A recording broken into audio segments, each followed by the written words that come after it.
Bonjour à toutes et à tous et bienvenue sur cette nouvelle vidéo dans laquelle on va voir une partie qui a opposé Vougar-Gashimov, notre regretté Vougar-Gashimov, et Boris Gelfand, qui est un joueur que j'apprécie énormément, avec des livres dont j'ai déjà parlé sur cette chaîne, qu'il a écrit et qui sont vraiment extrêmement intéressants si vous avez l'occasion de les lire. Je vous mets le lien en description de cette vidéo, allez-y parce que vraiment, ils ont été traduits en français maintenant et je peux vous assurer que c'est une mine d'or ces bouquins.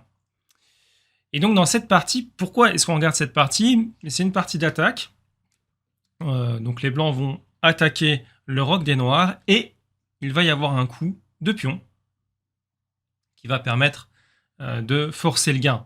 Donc c'est ça qui va nous intéresser, c'est cette attaque sur le roi, très rapide, dans une défense Petrov, défense russe, on appelle aussi partie russe. Donc on commence, alors E4, E5, cavalier F3, et donc la défense Petrov, c'est avec cavalier F6. Alors on va un petit peu d'ailleurs regarder ce qu'il peut y avoir comme coup après. C'est-à-dire que là, on peut jouer cavalier prend E5. Alors, cavalier prend E5, il y a deux possibilités de réponse qui sont valables. Il y a D6. Voilà. Il y a Dame E7, qui peut paraître bizarre, mais en fait, les variantes ont montré que Dame E7, c'est Shaw, un joueur qui a écrit un livre qui s'appelle John Shaw, il me semble, qui explique ça très bien. Je mettrai aussi d'ailleurs le lien dans la description de cette vidéo si vous voulez. Alors son livre c'est un pavé, j'ai pas tout lu honnêtement parce que arrivé à un moment j'arrivais plus à me rappeler des lignes donc c'était vraiment trop dense. Mais quand on lit 3-4 pages sur cette ouverture, on se rend compte quand même que Dame E7 c'est un coup qui est tout à fait valable. Pourquoi? Puisqu'en fait le contre-jeu sur la colonne, eh bien, il va être fort pour les noirs. Et donc ça justifie le temps perdu à jouer Dame E7 qui bloque un peu le fou et qui n'a pas l'air terrible comme ça à première vue, mais en fait c'est un coup qui est tout à fait intéressant et qu'on peut parfaitement jouer. Et qui nous amène pas dans une ligne inférieure du tout. Donc Dame E7 ou D6, donc la ligne, comme je venais de le dire, principale. Donc D6, on peut voir cavalier F3, cavalier E4. Là, je conseille quelque chose. Si vous n'avez pas envie de vous prendre la tête sur des lignes à connaître par cœur, etc., je vous conseille fortement de jouer cavalier C3. Voilà. En cas d'échange, cavalier prend C3, on fait D prend C3, et on a une position qui est vraiment intéressante. Pourquoi? Parce que c'est facile de développer ces pièces. On pourra développer les fous vraiment facilement ici. Ils sont bloqués par aucun pion. Vous voyez, à l'inverse, du fou noir qui est bloqué par le pion en D6, les fous blancs peuvent rayonner assez facilement ici. Donc, on a tout intérêt à jouer cette ligne-là. Il n'y a pas beaucoup de théories connues. Et puis, c'est assez simple. Donc, je vais revenir en arrière. Cavalier F6, D4. Alors, ça peut être joué d'une manière différente. Je vais essayer de ne pas me tromper sur l'ordre de coups. J'avais vu ça. On peut faire E4. Alors, ça doit être E5, D4, cavalier F6. Et maintenant, cavalier F3. Et si je ne me trompe pas, voilà, cavalier F3, voilà, c'est possible de le jouer dans cet ordre-là. Donc, peu importe l'ordre, c'est pas ça qui va nous intéresser. Donc, cavalier F6, D4. Et alors, D4, c'est un coup offensif. Il y aura moins de parties nulles après D4, puisque forcément, on va essayer de rentrer un petit peu dans le centre, de casser, de déstabiliser les structures de pions. Donc là, on va avoir quelque chose d'assez agressif, on va dire. Et on a plus de gains blancs et plus de gains noirs après ce coup que simplement si on joue la ligne avec cavalier prend E5. Voilà. Donc D4, cavalier prend E4. Donc c'est la ligne principale avec D prend E5. La D5 a été jouée. Alors il y a une alternative qui est possible. Les joueurs de Ponziani doivent la connaître. je pense. C'est le fameux coup, hein. Quand on a un cavalier ici qui menace de venir taper sur F2, bah, c'est de faire fou C5, hein, de venir titiller le pion F2 et de menacer aussi la fourchette, hein, sur la dame et la tour. Donc ça, c'est vraiment un coup qu'on trouve très souvent. Et il y a une ligne qui amène à l'égalité, en fait, ici, hein, avec fou C4. Donc la menace, hein, c'est de faire dame D5 et de venir taper un peu sur tout, en fait. Donc, les noirs font cavalier prend F2. Les blancs ne font pas dame D5, mais font fou prend F7. Un peu meilleur.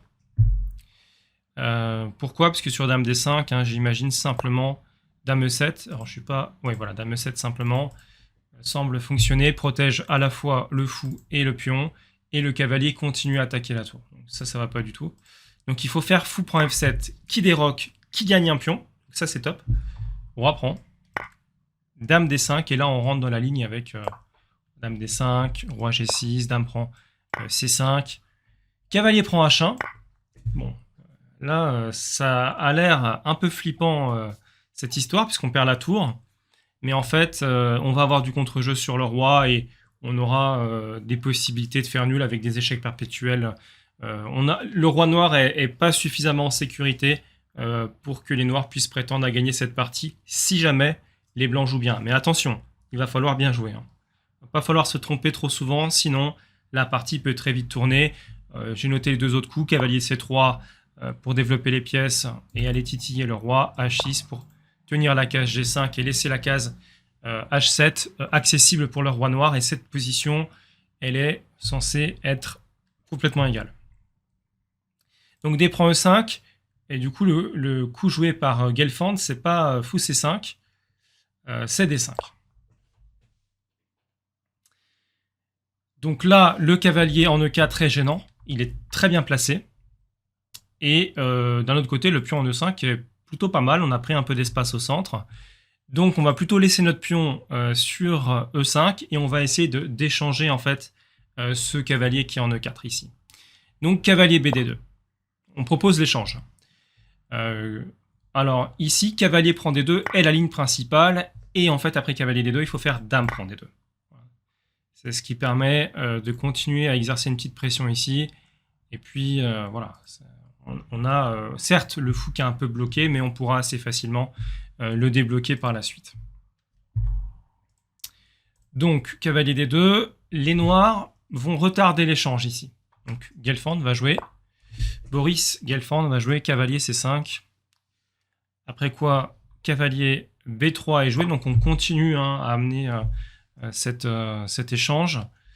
Alors, les noirs peuvent prendre, mais dans la partie, Gelfand a préféré jouer cavalier E6. Donc, pour retarder encore d'un coup l'échéance, hein, c'est-à-dire l'échange des cavaliers, bon là, après cavalier D4, on va prendre. L'avantage pour les noirs de cette ligne-là, ça réside dans le fait qu'ils vont pouvoir jouer C5 en attaquant la pièce ici. Plutôt que d'avoir pris sur B4 qui n'aurait que doublé les pions, mais finalement, ça aurait pu favoriser un petit peu les blancs, puisque ça aurait pu ouvrir une colonne et avoir un petit peu d'attaque sur A7. Bon, voilà, c'est des petites choses comme ça. Fou E7, fou D3, C5. Donc là, les noirs, à leur tour, prennent un petit peu d'espace au centre. Cavalier F5. Et c'est là, je vais vous demander de mettre pause et de regarder cette position et de vous dire, dans cette position, quel coup est-ce que vous auriez joué avec les noirs à la place de Gelfand. Si je vous demande ça, c'est forcément qu'il y a quelque chose à creuser. Donc faites bien attention, il y a un piège. D'ailleurs, Boris Gelfand est tombé dedans. Donc essayez de ne pas tomber dedans puisque vous êtes prévenu.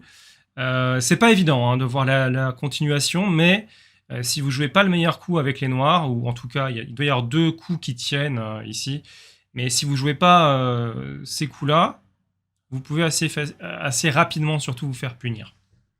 Facilement non, mais rapidement oui. Donc, quel est le coup qu'il faut jouer avec les noirs? Et on peut commencer par se poser la question inverse. Quels sont les coups qu'il ne faut pas jouer avec les noirs? Et notamment un coup qui donne envie d'être joué, mais qu'il faut alors vraiment surtout pas jouer.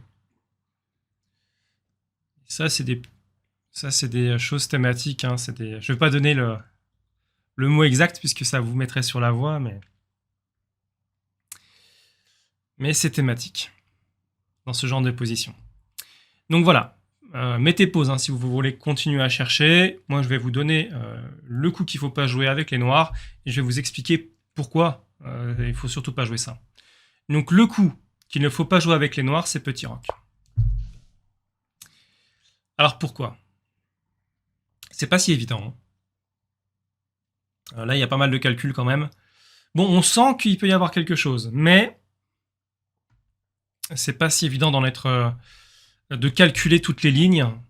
Et à ce niveau-là, ils calculent quand même très bien les lignes. Donc ils ont, je veux dire, Vugar, Gashimov, avant de jouer, a certainement calculé assez loin pour être certain que ça fonctionne, quoi. Donc le coup des blancs, d'ailleurs je vais vous laisser le chercher aussi. Pourquoi il ne faut pas jouer petit roc avec les noirs? Ici, il y a un très bon coup avec les blancs. Quel est ce coup? Quel est ce coup? Un coup qui permet de prendre l'avantage, un avantage quasiment décisif. C'est pas franchement évident. Donc mettez sur pause si vous voulez continuer à chercher un petit peu. Je vais vous donner la réponse. Elle est un peu surprenante, mais maintenant je pense que vous y attendez un petit peu, étant donné que c'est à peu près le seul coup d'attaque. C'est un sacrifice de destruction, et c'est cavalier prend G7. Ouais, c'est osé. C'est osé, mais surtout il faut avoir calculé pour le jouer sous peine de donner une pièce pour rien, quoi. Donc roi prend G7 et dame H5. Donc là l'attaque, j'ai envie de dire basique, hein, de menace de mat sur H7, étant donné que la case F6 est contrôlée par le pion. Voilà, c'est un vrai problème. Alors F5 ne va pas parce qu'il y aurait prise en passant, bien sûr. Donc le souci ici, ou même fou H6 hein, d'ailleurs, doit fonctionner, ou dame H6 aussi d'ailleurs. Mais tour H8 défend donc H7, et là fou H6, le fameux coup, voilà, bon, qui va bloquer le roi, le mettre dans un étau, et on va pouvoir exploiter cette position avec les pièces, les 3 pièces hein, qui sont en attaque pour les blancs. Donc roi G8, et c'est là que c'est intéressant, et donc je vais vous laisser à nouveau chercher le coup que Vugar Gashimov a trouvé à jouer ici, et qui n'est pas évident, mais qui est en lien avec une vidéo que j'ai faite tout à l'heure, qui parle justement de ce type de coup. Alors, pour en aider certains, hein, je vais préciser que c'est des coups de tactique d'attaque hein, avec des pions. Donc là, en vous disant ça, je pense que je vous donne le coup directement.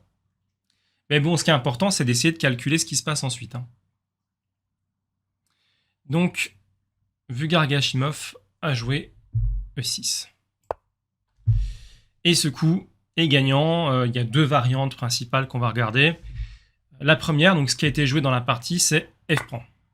On regardera juste un petit peu après ce qui se passe sur F prend.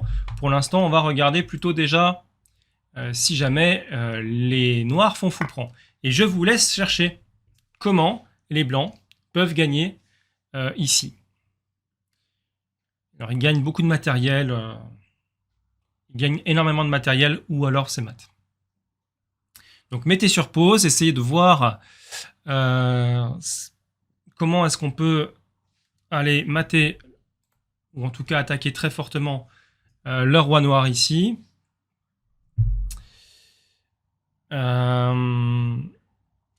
Donc, maintenant je vous donne la solution, hein, c'est dame E5.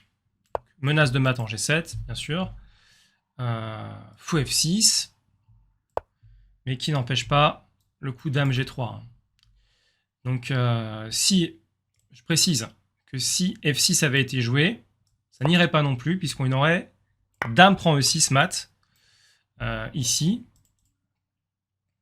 Sur fou F6, c'est simplement dame G3, le roi n'a pas de case de fuite, donc il faut parer. Si on fait fou G7, il y a dame prend mat. Et sur fou G5, il y a fou prend G5 qui attaque la dame, et la dame attaque le roi. Enfin, en découverte. Donc, c'est gain blanc, puisque si la dame part, par exemple sur D7, juste fou F6 devrait permettre de gagner la partie. Et des coups comme fou G4 n'iront pas. Hein. On peut faire simplement H3, gagner le fou, récupérer la tour. Enfin, c'est complètement perdant ici. Hein. Donc, c'est gagnant, hein, c'est abandonnable ici. Donc E6, dans la partie, c'est F prend E6 qui a été joué, ce qui est perdant également, avec Dame G4 échec, Roi F7, et simplement Dame G7, suivi de abandon de Gelfand. Pourquoi est-ce qu'il abandonne? C'est assez simple, il y a échec, la tour va tomber sur échec également, donc on peut imaginer par exemple une suite comme Roi E8, Dame prend H8, Roi D7, Dame prend Dame. On a échangé les dames, donc on a simplifié la position et on va gagner avec le matériel qu'on a en présence. Hein. Donc fou prend H7, on est complètement gagnant. L'ordinateur nous donne par exemple plus 6 hein, ici, donc il n'y a aucun espoir pour les noirs, ne serait-ce que de pouvoir faire nul. Hein, ici c'est perdu. Voilà, donc c'était une petite partie instructive avec cette idée d'attaque sur le roi. Et je remontre le moment important, c'est donc ce moment-là où les noirs ont fait petit roc ici, et donc se sont pris cavalier prend G7 qui ouvre les lignes sur le roi, puisque vous savez que pour qu'un roi soit bien protégé, il faut que ces trois pions soient côte à côte, hein, soient liés devant lui. Dès que un pion est pris, qu'il est échangé ou qu'une pièce se sacrifie dessus, eh bien c'est déjà plus difficile de garder le roi en sécurité derrière. Alors quels étaient les coups qu'il aurait fallu jouer maintenant? Après cavalier F5, qu'est-ce que les noirs auraient pu jouer ici? Alors je vous laisse chercher, hein, je pense qu'il y a deux coups principaux ici. Il y en a peut-être d'autres, je n'ai pas vérifié les autres coups, mais il y en a deux qui ont vraiment retenu mon attention dans cette position. Donc n'hésitez pas à mettre pause et à chercher un petit peu les coups en question. Moi je vais vous donner les deux coups que j'ai vus. Donc le premier c'est fou prend F5, pas évident. Fou prend F5, fou prend F5, et puis là on a supprimé le cavalier qui peut venir se sacrifier. La position n'est pas non plus très facile à jouer pour les noirs, mais ils devraient s'en sortir après cavalier C6 par exemple. Voilà, on va pouvoir se développer, roquer, et puis se mettre un petit peu à l'abri. Donc c'était le premier coup. Le deuxième, un coup qui est donné par l'ordinateur qui est beaucoup plus difficile à voir, c'est fou F8 pour protéger G7 hein, et certainement rejouer plus tard avec un G6, fou G7 et petit roc, hein, quelque chose comme ça. Probablement, en tout cas c'est vraiment pas évident de voir fou F8 ici, d'autant qu'on a fait fou E7, vous savez dans l'ouverture on essaie d'éviter de jouer plusieurs fois la même pièce, hein, donc c'est moins naturel de jouer fou F8 ici. Voilà, donc vous savez tout. Je vous ai tout montré dans cette vidéo sur cette partie entre Vhugar Gashimov et Boris Gelfand. Vous avez une belle illustration de comment attaquer, comment casser le roc et venir exploiter. En général, on dit qu'il faut 3 pièces pour attaquer. Et c'est vrai que si on regarde cette position, après cavalier F5, petit roc, sur cavalier G7, roi G7, dame H5, on sent qu'il va y avoir à peu près 3 pièces avec le pion en plus. Donc suffisamment de matériel pour mettre en place une attaque. Après, ce qui est difficile, c'est de calculer que ça fonctionne et qu'il n'y a pas de défense pour l'adversaire. Et là, c'est du calcul. Hein, il faut vérifier que l'adversaire ne peut pas ramener des pièces vers son roi. Par exemple, si ce fou-là pouvait venir ici, ça serait bien différent. Hein. Certainement que les noirs parviendraient à tenir cette position, puisque le fou compenserait un petit peu la perte du pion, quoi, quelque part. Donc il arriverait à sécuriser cette position en jouant le même rôle que le pion. Mais comme ce n'est pas possible, parce qu'il y a un problème de timing ici pour les noirs, eh bien c'est une victoire pour les blancs. Voilà. Donc vous savez tout. Je vous dis pour ma part à très bientôt pour de nouvelles vidéos. Portez-vous bien et je vous souhaite de rapides progrès et de belles parties. Ciao, ciao!